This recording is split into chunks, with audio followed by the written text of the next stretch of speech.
If you guys watched my Fast X video from a couple of weeks ago, then you'll know that I picked up the fact that it wasn't a complete movie. Yeah, I know, it's a part 1, but there's a way to make a part 1 feel like a complete movie.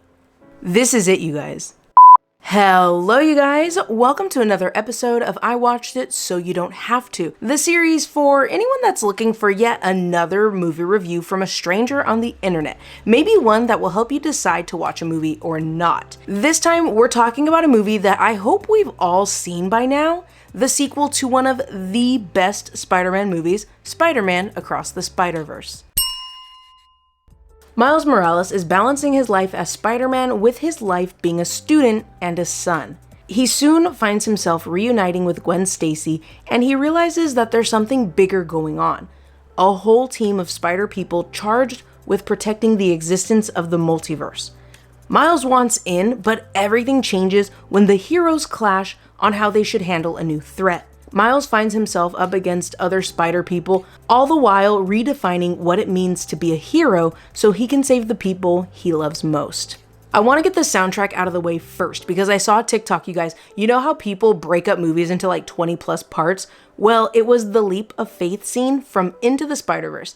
In the comment section for that video, someone dropped their hot take that the soundtrack from the first movie is better than the soundtrack in this one. Let me know what you think about that in the comments because the soundtrack for Into the Spider-Verse has a lot of songs that are so good and ones that I still listen to today.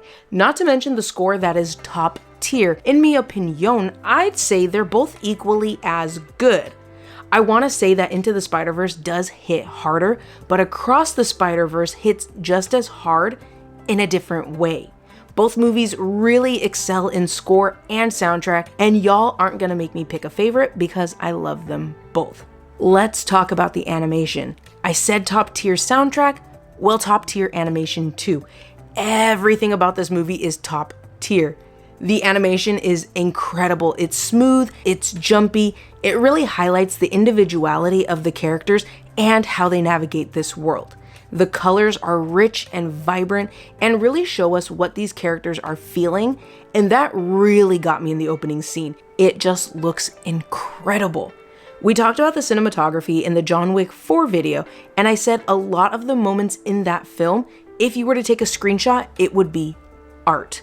I feel the exact same about this movie. There were so many moments that were visually stunning and breathtaking.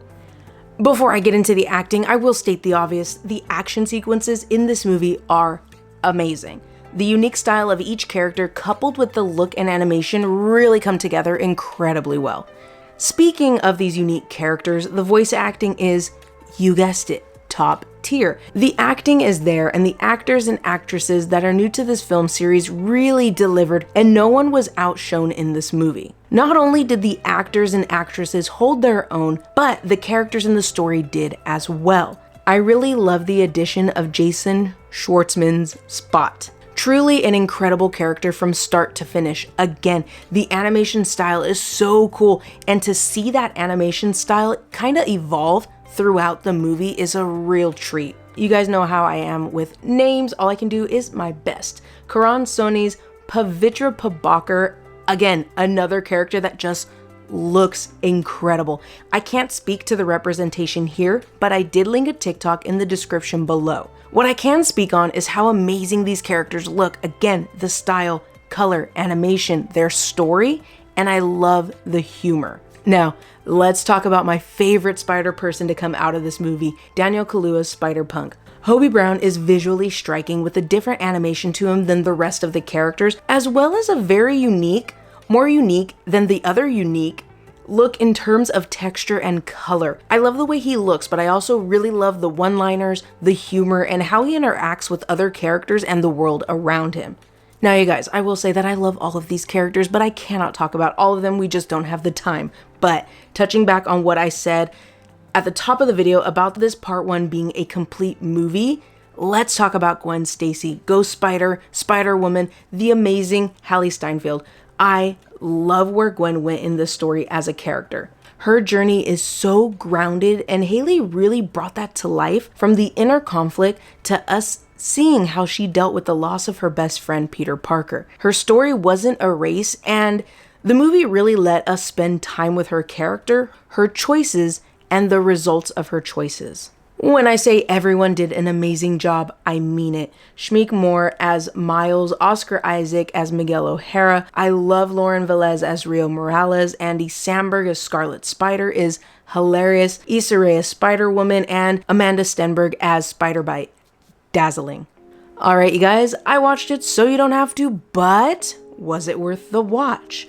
I'm posting another late one, so if you haven't seen this movie yet, you really do need to see this movie. It is, without a doubt, one of the best Spider-Man movies, and beyond that, it's one of the best animated movies. It is literally 2 hours and 16 minutes of excellence. If you're looking for the follow-up to one of the best Spider-Man movies, and also if you're looking for that follow-up that is also one of the best Spider-Man movies, if you're looking for a visually striking movie, if you're looking for a movie with a stellar soundtrack and score, if you're looking for a funny and entertaining movie that isn't without its heartstring pulling moments, then you need to watch this movie.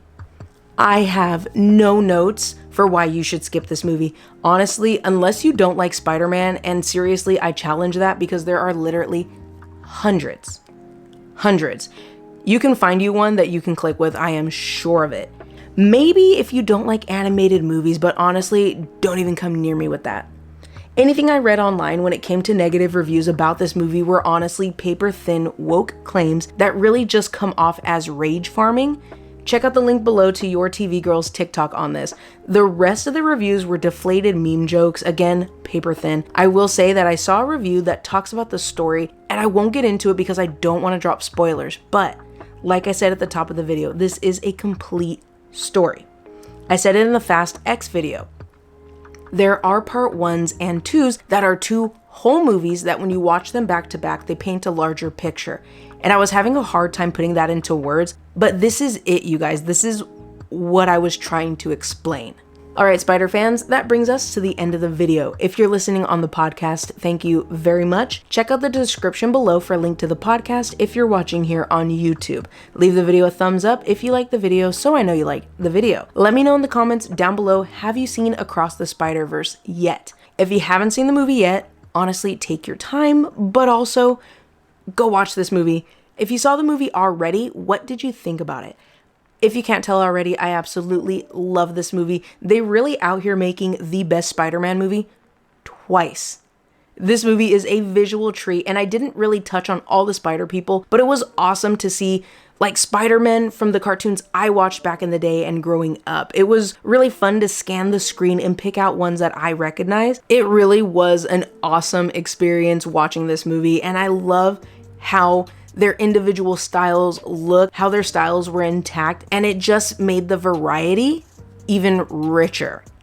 Another thing that I didn't really talk about, the Vulture. Jaw-dropping. I wish we got to see more of him because he looked incredible. The animation style, the art, and the music, everything's unique. I know I keep saying how unique everyone is, and it's just amazing how everyone is truly unique, but also they all stand out. I love it.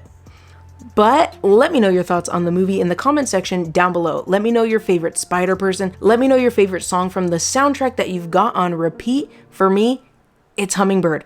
Let me know your favorites in the comments below. While you're down there, hit the subscribe button so you don't miss the next movie that I'm going to be watching for you. I am a little bit behind, but if you watched my Little Mermaid video from last week, then you know why. So next week's video is going to be the Rise of the Beast video, and you guys, I have some thoughts.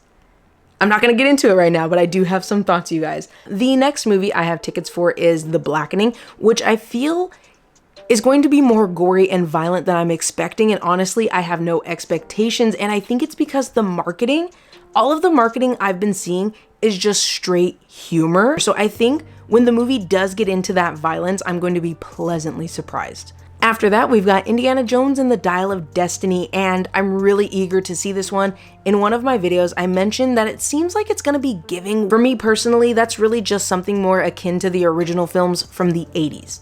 That one is gonna take us out of June, and July is packing a punch. I was so focused on June's lineup, but July is giving, you guys. Insidious: The Red Door, Joyride, Mission Impossible: Dead Reckoning, another part 1. For those podcast exclusives, I'm really looking forward to Bird Box Barcelona. Then we get the only thing that matters, Barbie.